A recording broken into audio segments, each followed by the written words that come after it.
소송을 하고 싶어도 막상 상대방에 대해서 아는 것이 없다면 막막하기 마련입니다. 상대방의 생년월일은커녕 주소조차 모른다면 소송은 처음부터 제기할 수 없는 것일까요? 훈이루TV 시작합니다.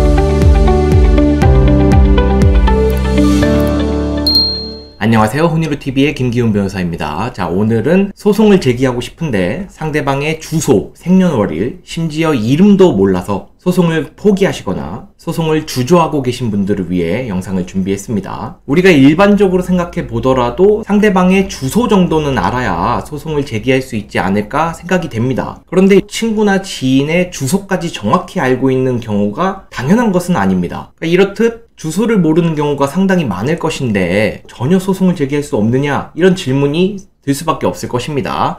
자, 우선 소송이 진행되려면 상대, 즉 피고가 되는 것이죠. 주소는 당연히 알아야 합니다. 왜냐하면 상대도 내가 주장하는 내용이 담긴 소장을 받아보고 이에 대해서 답변을 해야 되기 때문에 이 소장을 송달하기 위한 상대방의 주소는 알아야 합니다. 그런데 앞서 말씀드린 것처럼 주소까지 모르는 경우가 많단 말이죠. 또 법원이 알아서 주소를 입력해 주거나 찾아주지도 않습니다. 그럼 방법이 없는 것이냐? 자, 일단 모르는 상태로 소장 접수가 가능합니다. 즉, 이름을 모르는 경우에는 성명불상이라고 쓰시고 주소를 모르는 경우에는 주소불명이라고 쓰신 뒤 소장 접수 자체는 가능합니다. 그런데 피고 주소는 제가 꼭 알아야 된다고 했죠. 그래서 이제 소장을 접수한 뒤에 법원을 통해서 피고의 주소를 찾는 여정이 시작된 것입니다. 그리고 대부분 이 과정에서 피고의 주소를 찾게 되고요. 피고의 주소를 찾아서 나의 소장을 송달하고 그렇게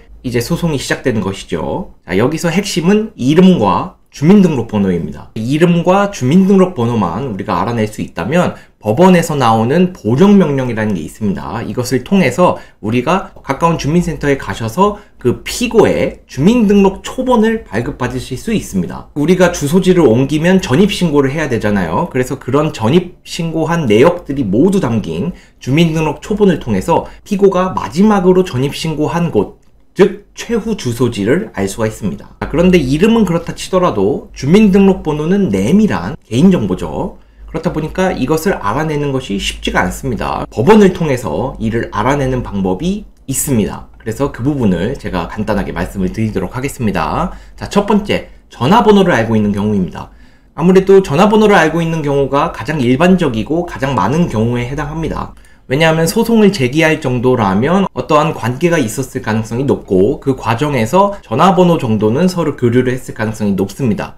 그렇기 때문에 가장 일반적인 케이스고요. 자, 이 경우에는 주요 통신사 3개가 있죠. 그 주요 통신사 3개를 상대로 사실조회 신청이라는 것을 하시면 됩니다. 즉, 이 사실조회 신청이라는 것은 말 그대로 어떤 사실을 묻는 것입니다. 단지 이것을 법원을 통해서 진행하는 것이죠. 개인이 사실을 조회해봤자 개인정보 핑계를 대면서 안 알려줄 게 뻔하기 때문에 법원을 통해서 이 사실을 조회하는 것입니다. 그래서 사실조회 신청을 했을 때 내가 알고 있는 전화번호를 제시하시면서 이 번호를 쓰는 사람이 있는지, 이 번호의 주인, 즉 그 사람의 이름과 주민등록번호가 무엇인지 묻는 내용으로 사실조회 신청을 하시면 통신사 3개 중에 한 곳에서는 답변이 올 가능성이 매우 높습니다. 그리고 계좌번호를 알고 있는 경우가 있을 수 있습니다. 즉, 계좌번호를 알고 있다는 것은 상대방이 계좌번호를 알려줬고 그 계좌번호에 우리가 돈을 입금했다라는 것이기 때문에 사기나 물품 거래 등에서 많이 나오는 케이스입니다. 자, 이 경우에도 주민등록번호를 확인할 수가 있는데요.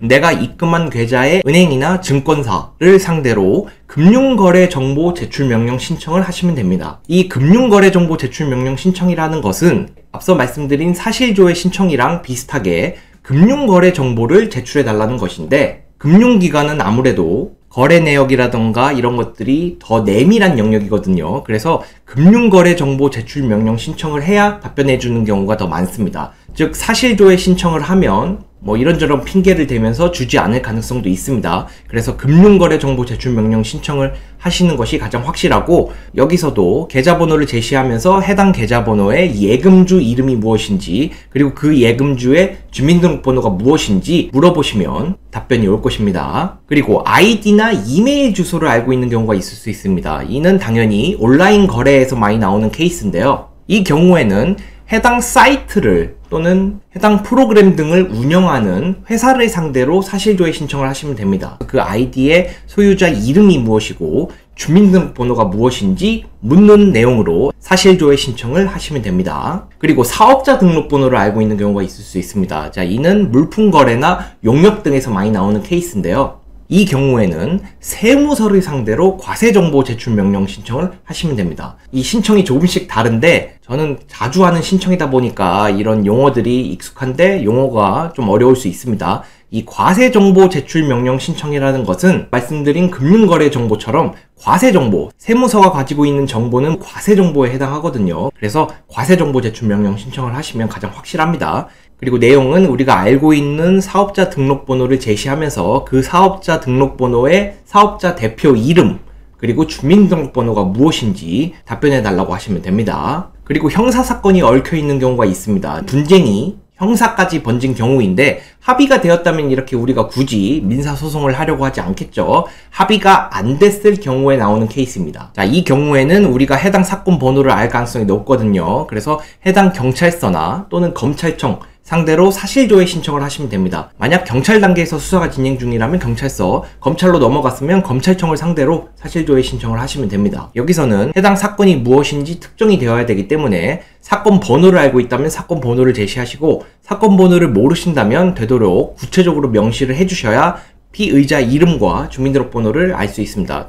그리고 마지막으로 앞서 말씀드린 5가지 경우로 거의 대부분 해결이 되는데 문제는 예외가 있을 수 있거든요. 전화번호나 계좌를 통해 확인했더니 다른 사람 것을 사용하고 있는 경우 또는 절도를 당했거나 길 가다가 봉변을 당한 경우와 같이 상대방의 정보를 전혀 알지 못하는 경우가 있을 수 있습니다.